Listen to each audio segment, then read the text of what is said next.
শত্রুতা আছে না নাই? জোরে বলুন। স্কুলে পড়ে সেই ছেলে জঙ্গি ট্রেনিং নিচ্ছে, তাকে কেউ জঙ্গি বলছে না, কেউ বলছে না স্কুল বন্ধ করে দাও, কিন্তু মাদ্রাসায় পড়ে একটা জঙ্গি তৈরি হয়েছে, নাম বলুন। কিন্তু যত বিক্ষোভ আর যত ক্ষোভ সবগুলো মাদ্রাসা নিয়ে। আমাদের এই রাজ্যের একটা নেতা, এটা সাম্প্রদায়িক দলের নেতা, সে গত দুদিন আগে বলেছে আপনাদের প্রত্যেকটা ঘরের ছেলেকে ভালো হিন্দু বানান, শিক্ষিত হিন্দু বানান, আর প্রত্যেকের ঘরে অস্ত্র রাখুন। এটা শোনেন নাই? এটা শোনেন নাই? আপনার তো হুগলি জেলার মানুষ সচেতন, নাম বলার দরকার নাই, বুঝে নেন। সে বলেছে আপনার ছেলেকে শিক্ষিত করছেন, করুন। নাম বলবো কেন? ভাসুরের নাম সবাই জানে, কেউ ধরে কি গো? সে বলছে প্রত্যেকটা বাড়িতে অস্ত্র রাখুন। এই কথাটা যদি আব্দুল্লাহ জুবায়ের বলতো, কি গো, এই কথাটা যদি কোনো ফুরফুরার পীর সাহেব বলতো, আমাদের যদি তোহা সিদ্দিকী বলতো, সিদ্দিকুল্লাহ চৌধুরী সাহেব যদি বলতো, তারপরের দিন কুকুরগুলো ঘেউ ঘেউ ঘেউ। দেখেন নাই টিভিতে? এই টিভিতে দেখেছেন না? দেখেন নাই? সন্ধ্যাবেলা করে 1 ঘন্টা দেখেন না? কি হয় সন্ধ্যাবেলা 1 ঘন্টা? ঘেউ ঘেউ। কুকুর তো এরা, কথা বলে দেয় না। দাদা একটু বলুন, দাদা একটু বলুন, মানে কথা বলতে। সব বুদ্ধিজীবী, সব বুদ্ধিজীবী, মানে বুদ্ধি বিক্রি করে সংসার চালায়। কি বলছি বুঝতে পারছেন না? যে মাছ বিক্রি করে সংসার চালায় তার নাম কি ভাই? জেলে। মৎস্যজীবী, জেলে তো অবশ্যই। মৎস্যজীবী যে আইন ব্যবসা করে, আইন বিক্রি করে সংসার চালায়, তার নাম কি? আইনজীবী। আর যে বুদ্ধি বিক্রি করে পেট চালায়, বাচ্চাদের খাবার জোগাড় করে, ওই হারামখোরের নাম কি? জোরে বলুন। বুদ্ধিজীবী। এজন্য টেলিভিশনে যারা বুদ্ধি বিক্রি করে সংসার চালায়, এদের দেখবেন 100-র মধ্যে 99টার মাথায় একটা চুল নাই। বুদ্ধির জ্বালায় সব আউট। আরো কত জায়গায় নাই আল্লাহই জানে। কি বুঝলেন? এদের রাগটা মাদ্রাসা নিয়ে, এদের রাগটা মাদ্রাসা নিয়ে। কেন? আজকের ভারতবর্ষের জমিনে স্বাধীনতার জন্য আন্দোলনে সবচাইতে বেশি রক্ত দিয়েছিল ওলামারা। তারা ভালো করে জানে যে আমরা এই দেশকে হিন্দু রাষ্ট্র বানাতে পারবো না যদি আলেমরা ওলামারা বেঁচে থাকে। আলেম ওলামারাই সবচাইতে বেশি দেশপ্রেমিক। এজন্য তাদের প্রথম টার্গেট মাদ্রাসাগুলো বন্ধ করে দাও। এবং আইনও তারা এনেছে, আনেন নাই? আনে নাই? এই যে ওয়াকাফ আইন, এই আইনটা কি ওয়াকাফ দখল করব না মাদ্রাসা বন্ধ করবো? আপনারা তো বুঝতে পারছেন না। একজন বলল, ভাই তোমার যে ঘরটা বাঁধা আছে 30 লাখ টাকা খরচ করে, ওই ঘরটার জায়গাটা আমার জায়গা, আমার বাপের জায়গা। তার মানে কি ঘরটা তোমার আছে এটা তুমি প্রমাণ করতে পারবে? আমি বলবো না যে ঘরটা আমার, আমি বলছি ওই জায়গাটা আমার বাপের জায়গা, তোমার বাপ জোর করে দখল করেছে, করে ওই জায়গায় তুমি ঘর বেঁধে আছো, জায়গাটা আমার। জায়গা আমার মানে ঘরটা কার? জায়গাটা আমার মানে ঘরটা আমার। তো মাদ্রাসা, মসজিদ, খানকা, কবরস্থান, গুরু, তারপরে যতগুলো আমাদের ঈদগাহ আছে, বলছে এগুলো ওয়াকফ সম্পত্তি আমরা দখল করব। তো ওয়াকফ সম্পত্তির উপরে তোমার বাবার ঘর দাঁড়িয়ে আছে, এখানে মাদ্রাসা আছে, মসজিদ আছে, খানকা আছে, মাজার আছে, কবরস্থান আছে। তাদের সাহস কত বড়! খাজা মঈনুদ্দিন চিশতির কবরটাকে বলছে এটা শিবলিঙ্গ। বলছে কি বলে না? সাহসটা কত বড় দেখেছেন? খাজা মঈনুদ্দিন চিশতির কবরটাকে শিবের লিঙ্গ বানিয়ে ফেলেছে। সেজন্য ঐক্যের সময় আমাদেরকে ইমানের পরীক্ষা দিতে হবে, রুখে দাঁড়াতে হবে। ভেদাভেদের দিন ভুলে গিয়ে ওয়াকফ বিল যদি পাশ হয়ে যায়, আপনি আর রোহিঙ্গা মুসলমান দুজনের মধ্যে পার্থক্য থাকবে না। জীবন দিয়ে হলেও এই বিলটাকে আমাদের রুখে দিতে হবে। সকলে ইনশাআল্লাহ বলুন, বলুন ইনশাআল্লাহ। কোন পীর সাহেব দেখেছে, কোন জামাত দেখেছে, কোন তাবলীগ জামাত দেখেছে, এটা দেখবেন না। যারা এই ওয়াকফ বিলের পক্ষে কথা বল, বিলের বিরুদ্ধেই যারা আছে, যারা মসজিদের পক্ষে, মাদ্রাসার পক্ষে, মুসলমানদের পক্ষে আছে, তথা দেশের সংবিধান বাঁচানোর জন্য যারা লড়াই করবে, আমরা সকলে তাদের পাশে আছি। বলি ইনশাআল্লাহ, বলি ইনশাআল্লাহ। খবরদার সব কথা ভুলে যান। তুমি তাবলীগ, তুমি ফুরফুরা, ওসব বলবেন না, ওসব কথা বলার সুযোগ আর নাই। আল্লাহর নবী সাল্লাল্লাহু আলাইহি সাল্লামের বিরুদ্ধে যখন দেখলো যে আইন পাস করে হলো না, তখন আল্লাহর নবীর বিরুদ্ধে তারা মিথ্যা এলিগেশন দিল। তারা বললে মুহাম্মদ মাজনুন, নাউজুবিল্লাহ। কি বলল? ওয়াকালু ইয়া আইয়ুহাল্লাযী নুজ্জিলা আলাইহি যিকরু ইন্নাকা লামাজনুন। 14 পারা প্রথম পৃষ্ঠা 6 নম্বর আয়াত, সূরার নাম আল হিজর। আল্লাহ পাক বলছে ওয়া ক্বালু ইয়া আইয়ুহাল্লাযী নুজ্জিলা আলাইহি যিকরু ইন্নাকা লামাজনুন। তারা বলল, ওরে কোরআন যার উপরে নাজিল হয়েছে, যার উপরে কোরআন এসেছে, ও পাগল ছাড়া অন্য কিছু নয়। আচ্ছা, কেউ যদি পাগল হয় গ্রামের মানুষ জানবে না, সেই হাওড়ার লোক জানবে? জোরে বলুন। আবু জাহেল বলল, মুহাম্মদ ইসলাম পাগল ছাড়া কিছু না। হজের সময় যখন চলে আসলো, সিরিয়া থেকে, ইরাক থেকে, মিশর থেকে, ফিলিস্তিন থেকে, লেবানন থেকে, বিশ্বের বিভিন্ন দেশ থেকে আইয়ামে জাহিলিয়াতের যুগে হজ ছিল, হাজিরা এসেছে কাবা শরীফ তওয়াফটা করতে।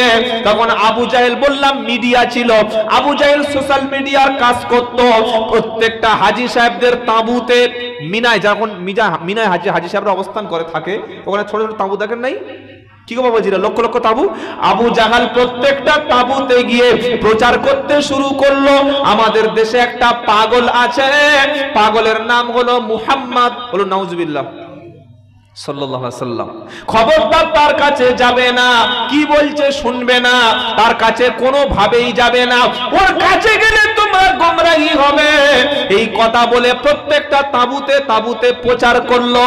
তখন লোকেরা বলল, পাগল যদি থাকে, আর কিরকম পাগল একটু দেখে আসি। পাগল দেখার লোক সমাজে আছে না নাই? কি বলছি বুঝতে পারছেন না? বাংলাদেশে একটা পীর সাহেব ন্যাংটা পীর। কি পীর? মানে যত পীরের ভণ্ডামি গুলো সব বাংলাদেশে গেলে পেয়ে যাবে। ল্যাংটা পীর। আর একটা পীর আছে গাছে ঝুলছে, ও কোনোদিনও নামাজ পড়ে না। তো এই ল্যাংটা পীর, তার মিনিমাম 1 থেকে 1.5 লাখ মুরিদ। করা বললাম 1 লাখ মুরিদ যদি কারোর হয়, ওর আর কাজ করতে হবে? আরে বলছেন না কেন? প্রতিদিন কেউ না কেউ টাকা দেবে, কেউ চাল দেবে, কেউ ছাগল দেবে, আর আপনাদের হুগলির আলু তো যাবে বাড়িতে, কি এমনিতে সংসার চলে যাবে। কি বুঝলেন? বিনা পুঁজির কারবার, ভণ্ডামি করলে বিনা পুঁজিতে সংসার চলে যায়। তো ওর কাছে আবার স্পেশাল কিছু ওর ভক্ত আছে। কেউ যদি প্রশ্ন করে যে পীর সাহেব পোশাক পরেনি কেন, এই বেয়াদব চুপ, তো চোখ আছে? মারে প্রতি চোখ আছে? ওই চোখটার জন্য 12 বছর জঙ্গলে জিকির করতে হয়। 12 বছর জঙ্গলে যা, আমার পীর সাহেব জিকির করতে করতে করতে এমন মাকামে পৌঁছে গেছে, তার পোশাকই লাগে না। ও চোখ তোদের নাই, তোরা পারবি কি করে? অথচ প্রত্যেকটা পুরুষের জন্য নাভি থেকে হাঁটু পর্যন্ত ঢেকে রাখা ফরজ। তো এই যে পাগল বলে সমাজ একটা বদনাম করে দিল, তখন মক্কার লোক বললো, ঠিক আছে চল পাগল দেখি, কিরকম পাগল একটু দেখি। আবার নাম বলে দিয়েছে ধরে ধরে, মুহাম্মদ সাল্লাল্লাহু আলাইহি ওয়াসাল্লাম। কি আমার নবী পাগল? নাউজুবিল্লাহ বলবেন না? আহা হা, চাঁদের মতো সুন্দর চেহারা, যে একবার নবীর দিকে তাকাতো চোখ কখনো ফিরাতে পারত না। নবীর গোপটা একদম হালকা সুন্দর, দাড়িটা চাঁদের মতো দাড়ি, মুখে যখন ঘেমে যেত নুরানি চেহারা হয়ে যেত, মনে হতো যেন চেহারার উপরে মুক্তা জমে আছে। আল্লাহ নবীর দন্দন মোবারকের মাঝখানে মাঝখানে হালকা হালকা ফাঁকা ছিল। নবী সাল্লাল্লাহু আলাইহি ওয়াসাল্লামের চক্ষুটা একেবারে কালো কুচকুচে চোখ ছিল। আল্লাহ নবীর চুল মুবারকটা ঘাড়ের কানের লতি পর্যন্ত তিনি ফেলে রাখতেন। বেশিরভাগ সময় নবী সাদা পাঞ্জাবি পরতেন, মাথায় সুন্দর পাগড়ি থাকতো। আল্লাহর নবী সাল্লাল্লাহু আলাইহি ওয়াসাল্লাম অধিক সময় তিনি নীরব থাকতেন, তিনি পরিষ্কার পরিচ্ছন্ন থাকতো। 500 মানুষ যদি একটা মজলিসে বসে থাকতো, যে কোনো মানুষ গেলে বুঝতে পেরে যেত উনি হলেন বিশ্ব নবী মুহাম্মদ মুস্তাফা। জোরে বলবেন না সুবহানাল্লাহ? দেখেই চিনতে পারতেন উনি মুহাম্মদ মুস্তাফা সাল্লাল্লাহু আলাইহি ওয়াসাল্লাম। আল্লাহু আকবার, এত সুন্দর চেহারা। নবীজি বসে আছেন, এবার পাগলেরা একটা একটা এলো, এসে দেখছে আল্লাহর নবী আবু জাহেল বলে দিয়েছে ওর কাছে যাবে না, আর যদি তোমরা ভুল করে গিয়ে বলো পড়ো ও কি বলছে তোমরা শুনবে না, কারণ আবু জাহেল জানে কোরআন শুনলে দলে রাখা যাবে না, যারা কোরআন শুনবে ওরা মুসলমান হবে, ওরা হেদায়েত পাবে। তাই আবু জাহেল বলল মুহাম্মাদের কথা শুনবে না, ওরা প্রত্যেকে কানে একটা করে আঙুল দিয়ে চলে গেল। আর আল্লাহর নবী মুহাম্মদ মুস্তাফা সাল্লাল্লাহু আলাইহি সাল্লাম কাবা শরীফের কাছে বসে বসে সুন্দর কণ্ঠে তিনি কোরআন তেলাওয়াত করছিলেন। জোরে বলুন না সুবহানাল্লাহ। দূর থেকে যখনই তাদের চোখের ফোকাসটা পড়লো সঙ্গে সঙ্গে অবাক হয়ে, ইস এত সুন্দর লোক, এ লোক পাগল হতে পারে? পাগলের গোঁফ থাকে বড়, দাড়ি থাকে অবিন্যস্ত, এই বোতামটা এখানে, এই বোতামটা এখানে, একটা পা ফুল প্যান্ট, একটা পা এই পর্যন্ত, আছে না নাই? ময়লা নোংরা আবর্জনা। ও পাগলের সিম্বল দেখলে বোঝা যাবে যে মালটা পাগল। কি যাবে কি যাবে না? যখন ওই নুরানি চেহারাটা বহিরাগত মেহমানদের চোখে পড়েছে, তারা আরো আকৃষ্ট হচ্ছে। সুবহানাল্লাহ, এত আল্লাহর পক্ষ থেকে একটা জ্যোতি। সুবহানাল্লাহ বলতে ইচ্ছা করে না? কি গো বাবাজিরা, তারা বললে এই পাগল নয়, তুই এক কাজ কর, পাগল যখন নয় তুই কি বলে একটু শুনে দেখি, কি বলে একটু শুনে দেখি। সঙ্গে সঙ্গে কান থেকে আঙ্গুল খুলে ফেলেছে, আর নবী পড়েই যাচ্ছে কি আর রহমান আল্লামাল কুরআন খলাকাল ইনসানা আল্লামাহুল বায়ান আশ-শামসু ওয়াল কমারু বিহুসবান ওয়ান নাজমু ওয়াশ-শাজারু ইয়াসজুদান ওয়াস-সামা رفعها ووضع الميزان ألا تطغوا في الميزان وأقيموا الوزن بالقسط ولا تخسروا الميزان والأرض وضعها للأنام فيها فاكهة والنخل ذات الأكمام والحب ذو العصف والريحان فبأي آلاء ربكما تكذبان الله أكبر আরো পড়েই যাচ্ছে। নবী তো আর জানে না যে ওরা এই পাগল দেখতে এসেছে, তুমি কি জানে? আরে বলছেন না কেন? আবার পড়ছে কোত্থেকে? 15 পারা। সুবহানাল্লাযী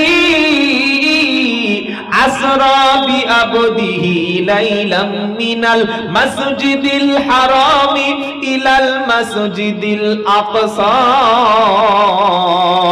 মাসজিদিল আকসাল্লাযী বারাকনা হাওলাহু লিনুরিয়াহু মিন আয়াতিনা ইন্নাহু হুয়াস সামিউল বাসীর। আল্লাহু আকবার বলতে মন চায় না? ওরা যখন এমন কালাম শুনলো, তারা বলল এমন কথা বাপের কাছে শুনিনি, জীবনে কখনো শুনিনি, কারণ কালাম হলো আল্লাহর। তারা কোরআন শুনলো, কানের মধ্য থেকে আঙ্গুলগুলো খুলে ফেলে দিয়ে নিজেদের অজান্তে তারা পড়ে নিল লা ইলাহা ইল্লাল্লাহ, লা ইলাহা ইল্লাল্লাহ, লা ইলাহা ইল্লাল্লাহ মুহাম্মাদুর রাসূলুল্লাহ সাল্লাল্লাহু। যতই শুনি কোরআন আমি, যতই শুনি কোরআন আমি, ততই মধুর লাগে। আর কোরআন পড়লে মুসলমানের তবে তো ঈমান জাগে। সুবহানাল্লাহ বলার দরকার নাই? মার্চ মাসে, রমজান মাসে আবার সুবহানাল্লাহ বলবে, যেটা বলুন না সুবহানাল্লাহ। যতই কোরআন পড়ি আমি ততই ভালো লাগে, যতই কোরআন পড়ি আমি ততই ভালো লাগে। আর কোরআন শুনলে মুসলমানের তবে তো ঈমান জাগে। পড়ো কোরআন, পড়াও কোরআন, ফিরে এসো মুসলমান। আর কোরআন পড়ে করলে আমল, মরণের পরে যাবে বাগান। ওই বাগানটার নাম হচ্ছে জান্নাতুল ফেরদাউসের বাগান। জোরে বলুন সুবহানাল্লাহ। সবাই মুসলমান হয়ে গেল, আবু জাহেলের প্ল্যান ভেস্তে গেল। তখন বলো সর্বনাশ হয়ে গেছে রে, কি সর্বনাশ করেছি। ওরা বাড়িতে ফিরে গিয়ে আরো মুসলমান বানাচ্ছে। সুবহানাল্লাহ বলতে মন চায় না? আগে জানতো মক্কার শুধু কটা মানুষ ইসলাম কবুল করেছিল, ওই 40-50টা। এবার মক্কার বাইরে ইসলাম পৌঁছে গেল। জোরে বলুন সুবহানাল্লাহ। কারণ আল্লাহর কি কথা আছে, ওয়া রাফা'না লাকা যিকরাক, ওয়া রাফা'না লাকা যিকরাক। আল্লাহ বলছেন নবী, আপনার নামের প্রশংসা, আপনার নামটা, আপনার মর্যাদাটা আমি আল্লাহ সারা পৃথিবীতে ছড়িয়ে দেব। সবার উপরে আপনার নামটা থাকবে। সুবহানাল্লাহ সুবহানাল্লাহ সুবহানাল্লাহ। যেহেতু আমি আপনাকে শ্রেষ্ঠ নবী বানিয়েছি। কি গো, হুয়াল্লাযী আরসালা রাসূলাহু বিল হুদা ওয়া দীনিল হক লিইযহিরাহু আলাদ-দীনি কুল্লিহি ওয়ালাউ কারিহাল মুশরিকুন। জোরে হবে না? তিনি আল্লাহ যিনি তার রাসূলকে সত্য হেদায়েতের কিতাব দিয়ে, দ্বীন দিয়ে সমস্ত ধর্মের উপরে ইসলামকে তিনি বিজয়ী দান করেছে। তিনি দান করবে, তিনি তার দ্বীনকে তিনি সবার উপরে জয়ী করবে। এতে মুশরিকদের যতই অপছন্দ হোক না কেন, আল্লাহ তাআলা ইসলামকে তিনি জয়ী করে দেবে। লিউতফিউ নূরাল্লাহি বিআফওয়াহিহিম ওয়া ইউতিম্মু নূরিহি ওয়ালাউ কারিহাল কাফিরুন। আল্লাহ বলছেন কাফেররা, মুশরিকরা, বেদিনরা, ইহুদিরা, খ্রিস্টানরা তারা চায় তাদের মুখের ফু দিয়ে ইসলামের জ্যোতিকে নিভিয়ে দিতে, তারা চায় মক্কা ইসলামকে স্তব্ধ করে দিতে। আমার আল্লাহ বলছে আমার নূরকে, আমার জ্যোতিকে আমি আল্লাহ সারা বিশ্বে ছড়িয়ে দেব। কাফেরদের যত গাপ দাও হোক না কেন, গাত্র দাও হোক না কেন, তারা যত জ্বলে পুড়ে মরুক না কেন, আমি আমার নূরকে বাড়িয়ে দেব। আমার নূর ফু দিয়ে কেউ নেভাতে পারবে না। তাকবীর, নারায়ে তাকবীর, আল্লাহু আকবার, নারায়ে তাকবীর, আল্লাহু আকবার। ফুরফুরা শরীফ কে জিন্দাবাদ, মদিনা শরীফ কে জিন্দাবাদ, নারায়ে তাকবীর, আল্লাহু আকবার। এ আল্লাহ ওয়ালা ভাইরা বাবাজিরা, যদি কোনো ব্যক্তি সাইকেল নিয়ে বলে আমি ট্রেনের সঙ্গে ধাক্কা মারবো, হ্যাঁ, ট্রেনটা দুমড়ে মুছড়ে, ট্রেনটা দুমড়ে মুছড়ে, আরে বলছেন না কেন? তুমি সামান্য, হ্যাঁ, তুমি ক্ষমতা এসে বলছে ওয়াকফ সম্পত্তি নেবো, মাদ্রাসা বন্ধ করবো। তোমার বাবা ছিল ফেরাউন, পারেনি। আবু জাহেলের পুরো পাওয়ার পারেনি, মক্কায় পারেনি, মদিনায় পারেনি, কেউ পারেনি। আল্লাহ বলছে আমার তোমরা চাইছো তোমাদের ফু দিয়ে আমার নূরকে স্তব্ধ করে দিতে, আর আমি আল্লাহ বলছি সারা পৃথিবীতে ইসলাম ছড়িয়ে দেবো। সুবহানাল্লাহ বলতে মন চায় না? সুবহানাল্লাহ। কি গো বাবাজিরা, এটা আল্লাহর ওয়াদা, আল্লাহ করবে। আপনি যদি না করেন কাউকে না কাউকে দিয়ে করে নেবে। নেবে কি নেবে না? দ্বীনের পক্ষে থাকুন, ইসলামের পক্ষে থাকুন, কোরআনের পক্ষে থাকুন, আল্লাহ ওয়ালাদের পক্ষে থাকুন, মাদ্রাসার পক্ষে থাকুন, জান্নাত পেয়ে যাবেন। বলুন সুবহানাল্লাহ। তারা যখন দেখলো হলো না, সব লোক তো মুসলমান হয়ে গেল, তারা কি করলো জানেন? 3 নম্বর প্ল্যান করলো। ক নম্বর? 3 নম্বর প্ল্যান। 3 নম্বর প্ল্যানটা কি? তারা ধরুন এই আজকে কোরআনের মজলিস চলছে, তাই তো বাবা? কোরআনের মজলিসের পরের দিন তারা গানের মজলিস চালু করতো। কি বলছি বুঝতে পারছেন না? বড় কষ্ট লাগে সবচাইতে তখন।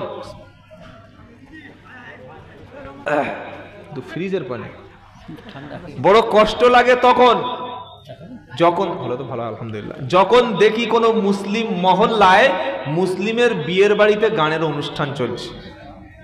কি বলছি বুঝতে পারছেন না?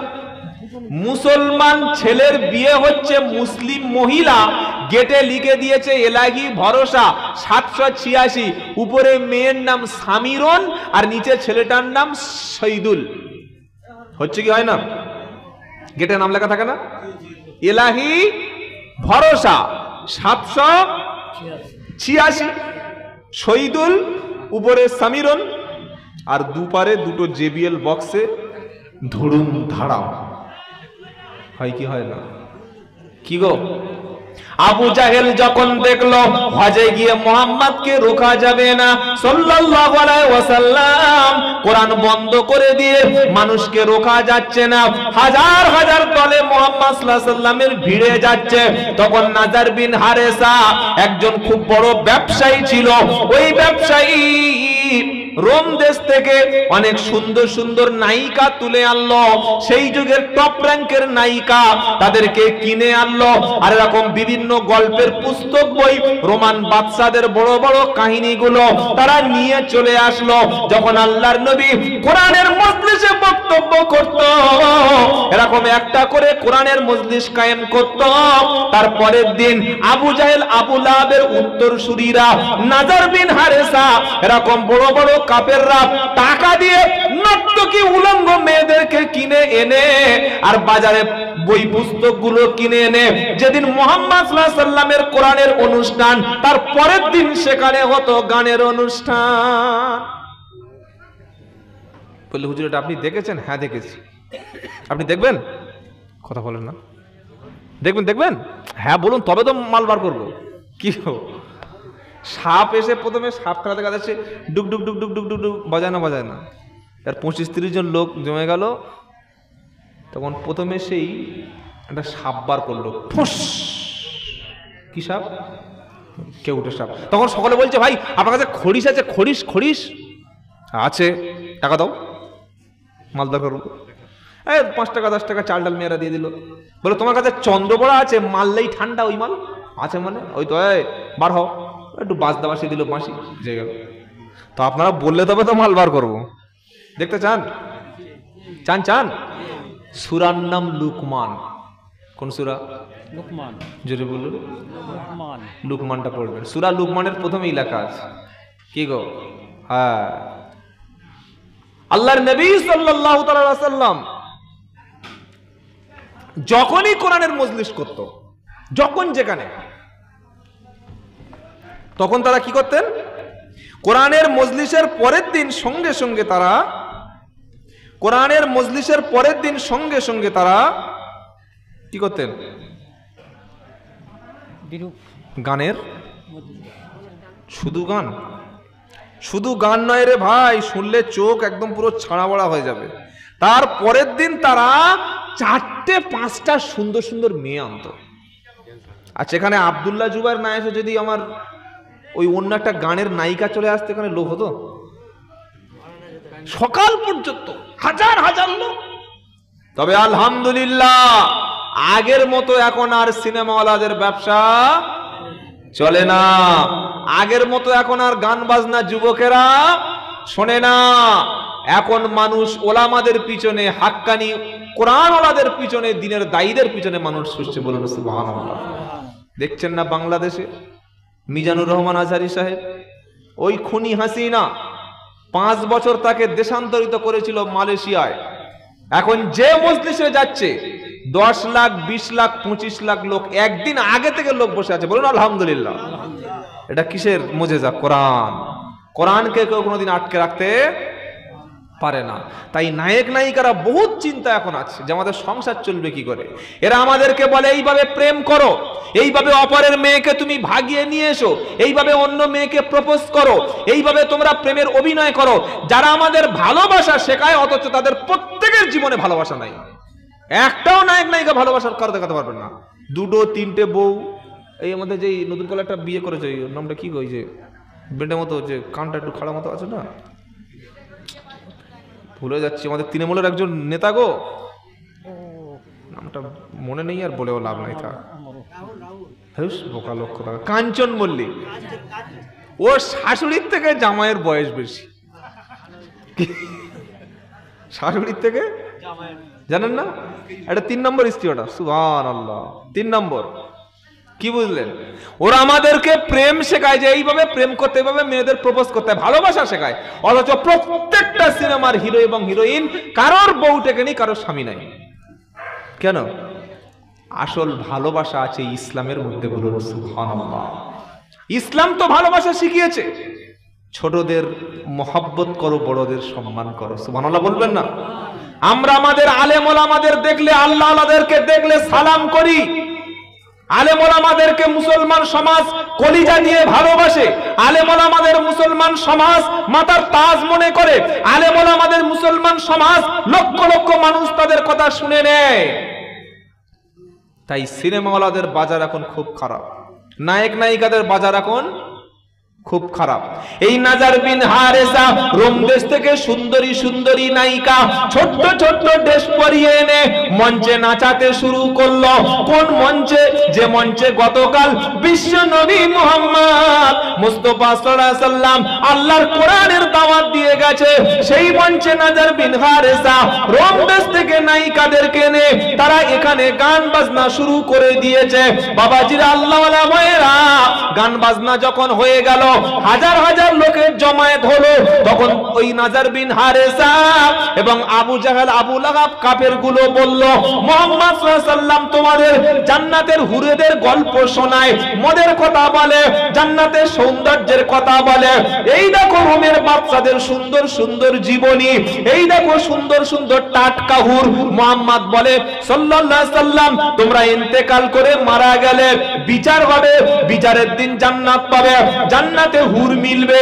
আরে বাকি জিনিস কবে মিলবে ওটা ছেড়ে দাও, টাটকা হুর এনেছি, এর সঙ্গে তোমরা সঙ্গ দাও। কি গো? সেই কথাটাই কোরআনের সূরা লুকমান আপনাদের এক্ষুনি বলতে শোনাচ্ছি। এইভাবে লোক জমাচ্ছে, কি করছে? লোক জমাচ্ছে। কোরআন কি বলছে এবার? ওয়া মিনান নাসি মাইয়াশতারি লাহুয়াল হাদিসি লিউদিল্লা আন সাবিলিল্লাহি বিগাইরি ইলম। আল্লাহ ধরে ধরে বলছে, সূরা লুকমান আয়াত নাম্বার 4। কি বলছেন আল্লাহ তাআলা? ওয়া মিনান নাসি মাইয়াশতারি লাহুয়াল হাদিসি লিউদিল্লা আন সাবিলিল্লাহি বিগাইরি ইলম। আহা, মানুষের মধ্যে কিছু মানুষ তারা বাজার থেকে এমন কিছু খরিদ করে এনেছে, কিছু নায়িকা খরিদ করলো, কিছু গান বাজনা খরিদ করলো। আল্লাহর নবীর কোরআনের মজলিসটা যেখানে চালু হতো, তারপরের দিন মহিলারা সেখানে নর্তকী করত। তারপরের দিন তারা বিভিন্ন পুস্তক, বিভিন্ন লিফলেট তারা বিলি করত, আর তারা বলতো মুহাম্মদ তোমাদেরকে হুরের কথা বলে।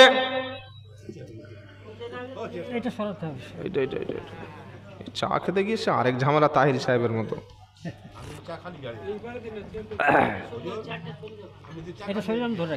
কি করবো?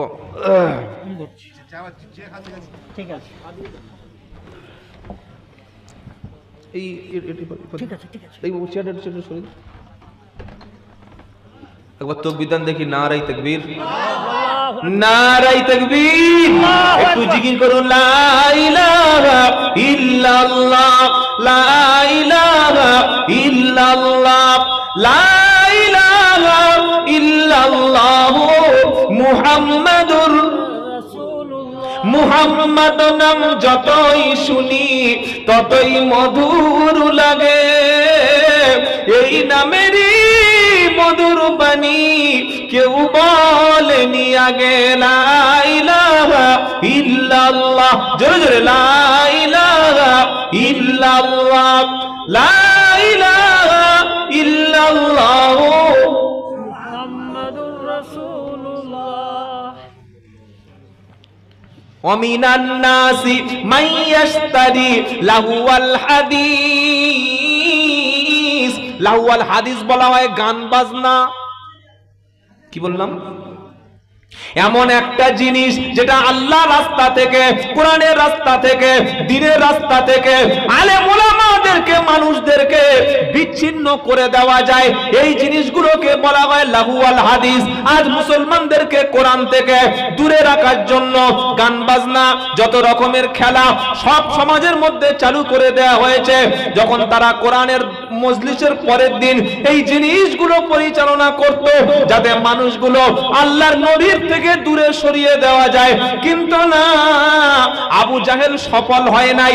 যখন আল্লাহর নবীর মজলিসে কোরআন হতো, লক্ষ লক্ষ মানুষ তারা ভিড় লেগে যেত। সুবহানাল্লাহ, সুবহানাল্লাহ। সাথে সাথে রেজাল্ট কি হতো জানেন? যারা আসতো আল্লাহর নবীর মজলিসে, কোরআন শুনে চোখের পানি ফেলে মুসলমান হয়ে তারা বাড়ি চলে যেত। জোরে বলবেন না সুবহানাল্লাহ। কি গো বাবাজিরা, এটা কোরআনের মুজিজা। এজন্য মাদ্রাসার কাছে যারা আসবে, আল্লাহ ওয়ালাদের কাছে যারা আসবে, দ্বীনের দায়ীদের কাছে যারা আসবে, সুন্নাতের নববীর কাছে যারা আসবে, তাদের জীবনে পরিবর্তন আসবে কি আসবে না?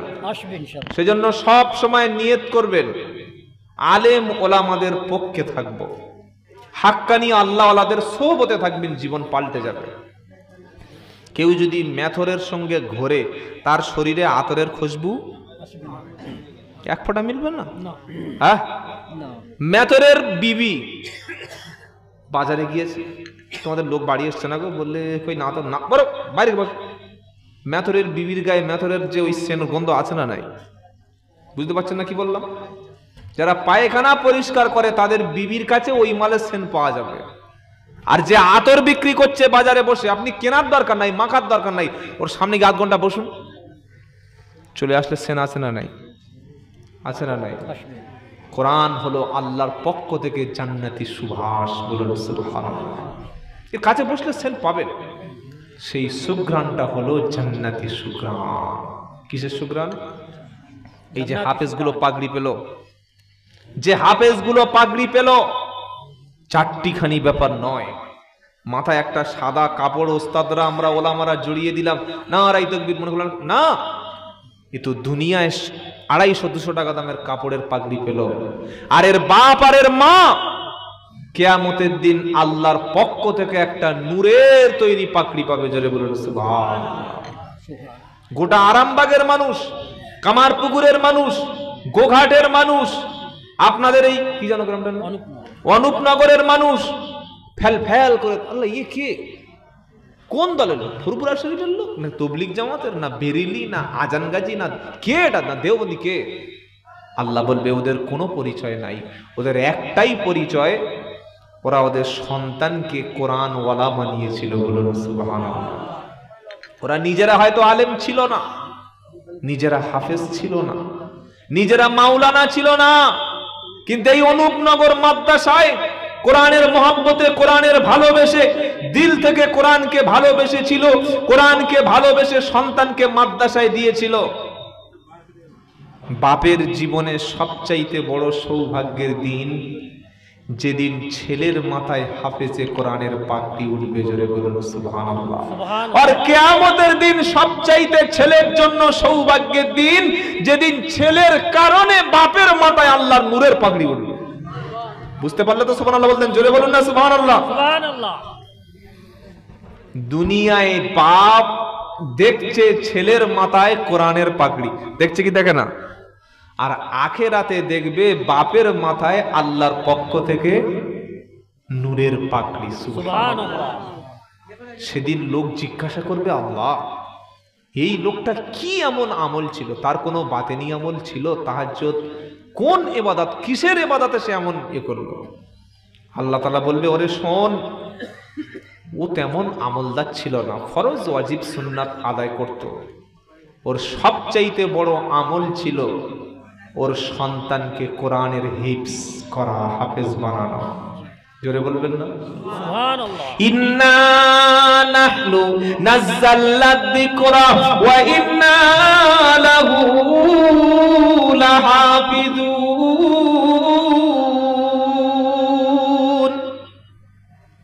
14 পারা প্রথম পৃষ্ঠা 6 নম্বর লাইনের 9 নম্বর আয়াত, সূরার নাম সূরা আল হিজর। আমার আল্লাহ বলছে, বান্দা নিশ্চয়ই আমি আল্লাহ কোরআন নাজিল করেছি, ওটার হেফাজতের দায়িত্ব আমি আল্লাহ স্বয়ং নিজেই নিয়ে নিলাম। সুবহানাল্লাহ। পৃথিবীর জমিনে অসংখ্য আসমানি কিতাব ছিল, তাওরাত, সাবুর, ইনজিল আর সহিফা। কোন কিতাবের দায়িত্ব জিম্মাদারি আল্লাহ নেবেছেন বলে এরকম কোনো গ্যারান্টি কোনো কিতাবে নাই। কি গো? কিন্তু আল্লাহ তাআলা তিনি বলেছেন কোরআনের দায়িত্ব আমার। নবী ঈসা আলাইহিস সালাম আল্লাহর কাছে চলে গেছেন 600 বছর হয়নি, তার আগে ইনজিল শেষ মানে বিকৃতি করতে করতে খ্রিস্টানরা ওল্ড টেস্টামেন্ট 12টা বাজিয়ে দিয়েছে। 1400 বৎসর হয়ে গেছে, 1442 বছর হয়ে গেছে। কি গো? আজও পর্যন্ত নবীর যুগে যেভাবে কোরআনের অক্ষরগুলো বা তেলাওয়াত যেভাবে ছিল, সামান্য পরিবর্তন হয়েছে? হ্যাঁ বা না বলুন? 2030 সালে একটু পাল্টে যাবে। যাবে? কেন যাবে না? হাফেজদের জন্য। ইন্না নাহনু নাযালনা যিকরা ওয়া ইন্না লাহু লাহাফিজুন। আমার আল্লাহ বলছেন, নিশ্চয়ই আমি আল্লাহ এটাকে নাজিল করেছি, হেফাজতের দায়িত্ব আমি আল্লাহ স্বয়ং নিজে আমি হাতে নিয়ে নিলাম। একবার সকলে জোরে বলুন সুবহানাল্লাহ। আপনার সন্তান ডাক্তার করুন, মাস্টার করুন, ইঞ্জিনিয়ার করুন, প্রফেসর করুন, আপনার ছেলেকে সাংবাদিক বানান, সবকিছু নির্দিষ্ট বয়স হবে, কিন্তু আপনার সন্তানটা জন্মের পরে যখন কথা বলতে শিখবে, 3 থেকে 4 বছর বয়স, ওই সময় আপনার সন্তানটা আগে আসবে মাদ্রাসায়। 2 থেকে 2.5 বছর সময় লাগবে, 1 থেকে 1.5 বছর সময় লাগবে। 4 থেকে 5 বছর কিংবা 6 বছরের ছেলেকে একটু মাদ্রাসায় পাঠিয়ে দিন।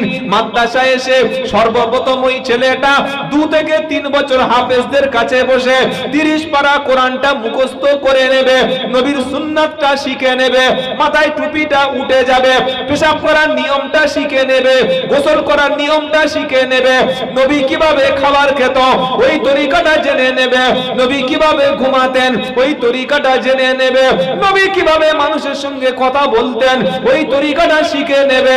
আমার আপনার ছোট্ট বাচ্চা ছেলে 2 বছর যখন নবীর শোয়াটা শিখে নেবে, নবীর ঘুমানোটা শিখে নেবে, নবীর কথা বলার স্টাইলটা শিখে নেবে, নবীর মতো চুল কাটার স্টাইলটা শিখে নেবে, নবীর মতো নামাজটা শিখে নেবে। ওর হাতে যদি মদের বোতল ধরিয়ে দিয়ে ওর বুকে বন্দুক ধরা হয়, ও জীবনে কখনো মদের বোতল ধরবে না। সুবহানাল্লাহ। মুসলমানদের জীবনের সবচাইতে বড় ফল্ট এই জায়গায়, সন্তানকে আগে হাফেজ না বানানো, আগে কোরআন না দেওয়া। বাঁশ বোঝেন? বাঁশ বুঝেন না? আমরা তো বাঙালিরা বাঁশ দেওয়াতে 1 নম্বরে আছে। কে কার দেবে এইটা প্রতিযোগিতা চলছে। বাঁশ বোঝেন না? এই বাঁশ যখন বাচ্চা থাকে, ছোট থাকে, তখন যেদিকে সেদিকে ঘোরানো। কাঁচা বাঁশ ঘোরানো যায় কি যায় না? 12:30 আমাদের প্রোগ্রাম শেষ। ঠিক আপনি কিছু বলছেন না? ঠিক আছে না, দোয়া করে দেয়। বিয়ের বয়স পার হয়ে গেলে তো বাপ বিয়ে দিয়ে দেয় না। ভালো লাগলে হবে না, ফজরের নামাজ আছে। কি গো বাবা? একটা গজল আচ্ছা ঠিক আছে, বলবো। এই কথাটা বলে আমি শেষ করে দিচ্ছি। বাবাজিরা, আল্লাহ ভাইয়েরা, আমাদের সমাজের জীবনের সবচাইতে ভুল ব্যর্থতা যে আমি আমার সন্তানকে কোরআন শিক্ষা থেকে বঞ্চিত করে দিয়েছি। কি বলছি বুঝতে পারছেন? আপনার সন্তানের জীবনের শুরুতে যে কোরআন থেকে, জীবন থেকে বঞ্চিত করে দিয়েছেন, মানে ওর জান্নাতে যাওয়ার রাস্তাটা কেটে দিয়েছেন।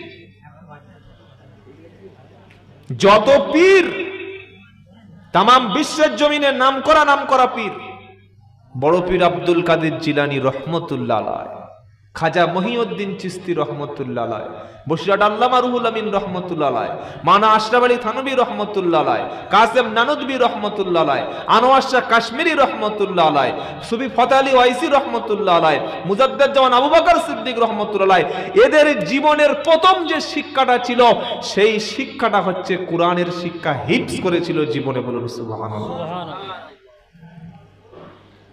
আপনি যদি চান যে আপনার সন্তানটা মুসলমান হয়ে বেঁচে থাকুক, খ্রিস্টান না হয়ে মারা যাক। আজ আমাদের ছেলেরা তো নাস্তিক, এরা টুপি দাড়ি দেখলে ঠাট্টা করে, হিজাবকে ঘৃণা করে, আলেমা আমাদেরকে অপমান করে। করে কি করে না? শ্বশুর বাড়ি গেছে, শ্বশুর হাজি সাহেব, জামাই নামাজ পড়তো, তো বিয়ের আগে দাড়ি ছিল মোটামুটি অল্প, আমার মতো অত না হলে হালকা দু চারটে ছিল। বিয়ের সময় বোনাইরা বলছে দাড়িটা চেঁচে একবার বিয়ে করতে যায়, বলে কি বলে না, দাড়ি নিয়ে বিয়ে করতে যায়, একটা বাসর ঘরে দাড়ি যায়, ঠিক বউ শ্বশুর তো নামাজি আল্লাহওয়ালা, দেখে আগুন, জামাই তুমি কি সর্বনাশ করেছো, কি সর্বনাশ করে দাড়ি চাইলে কেন? বললে আমার বোনাইরা বলেছে। কি বলেছে? চলে বলুন। কিন্তু এই ছেলের মধ্যে যদি একটু কোরআন থাকতো, একটু যদি আলেম বা হাফেজদের সোহবত থাকতো, চাঁচবে? এই মুরব্বী বসে আছে, এনার যদি 2 কোটি টাকা দেওয়া হয় চাঁচবে? আমার তো ফাঁসি দিলে আমি দাড়ি চাঁচবো না। বলুন সুবহানাল্লাহ। সুবহানাল্লাহ। কেন? আমি আব্দুল্লাহ জুবাইর যেদিন মারা যাব, এই টুপিটা খুলে নেবে, পাঞ্জাবি খুলে নেবে, পাজামা খুলে নেবে, তাসবিহ কেড়ে নেবে, একটাই মাত্র সিম্বল, আমি কবরে ফেরেশতাদের বলবো ফেরেশতা মাফ করে দাও, বিশ্বনবীর দাড়িটা আমার মুখে ধারণ করতে পেরেছিলাম। জোরে বলুন সুবহানাল্লাহ। নারায়ে তাকবীর। যুবকেরা, তরুণেরা, আল্লাহওয়ালা ভাইয়েরা, আমাদের ছেলেরা নাস্তিক, সেই শিক্ষা তাদেরকে দেয়া হচ্ছে। স্কুলে পড়ানো হচ্ছে মানুষ এসেছে বাঁদর থেকে, শিম্পাজি থেকে, ওরাংওটা থেকে। থিওরিটা কার? কার? Mister Charles Darwin. এই ছেলে জলসা যখন শুনছে যে মানুষ আদম আলাইহিস সালাম থেকে এসেছে, তখন বলছি গাঁজাখোরের বক্তা, আমাদের বইতে লেখা আছে মানুষ শিম্পাজি থেকে এসেছে, মানুষের বিবর্তনবাদ, আর এই বলছে মানুষ মাটির থেকে, আদম থেকে। ঈমান থাকবে? কোরআনের একটা বাক্য কেউ যদি অস্বীকার করে ঈমান থাকবে? থাকবে না। স্কুলে বাচ্চাদের পড়ানো হচ্ছে পর্দা হচ্ছে আগেকার সে যুগের কথা। জীবনে ডেভেলপ করতে গেলে পর্দা পুষিত সব ছেড়ে দাও, জিন্স প্যান্ট পরে রাস্তায় আমাদের আধুনিক হও, তবে তোমার সমাজ বাঁচবে। সাথে সাথেই নাস্তিক হয়ে যাবে। সেজন্য মনে করি এই মাদ্রাসায় যে ছাত্রগুলো পাকড়ি পেল, এটাই বলে আমি আমার কথা শেষ করছি, এরা আমাদের প্রত্যেকের মাথার তাজ। আগামীতে আজকের নিয়ত করুন, যদি ছেলে বাড়িতে থাকে, কাল সকালে সে আপনার ছাত্রটাকে, সন্তানকে হাফেজ বানাবেন। আর যাদের সন্তান হয় নাই, আল্লাহর কাছে নিয়ত করুন, ওগো রব্বুল আলামিন, আল্লাহ যেদিন আপনি আমার সন্তান দেবেন, আমি আমার সন্তান ডাক্তার বানাবো, মাস্টার বানাবো, ইঞ্জিনিয়ার বানাবো, কিন্তু প্রথম যে শিক্ষাটা দেব ওই শিক্ষার নাম হলো কিসের শিক্ষা? কোরআন। আপনি আজকের কোরআন শিক্ষা দেবেন, সারা জীবন আপনার সন্তান আপনাকে পীরের মতো শ্রদ্ধা করবে। জোরে বলুন সুবহানাল্লাহ। আল্লাহ আমাদের মাদ্রাসাটাকে কবুল করুক, আমিন। ওস্তাদদের কবুল করুক, আমিন। আলেম ওলামাদের কবুল করুক। আমি এতক্ষণ কথা বলে কোরআনের যে বক্তব্যটা আপনাদের কাছে পেশ করছি,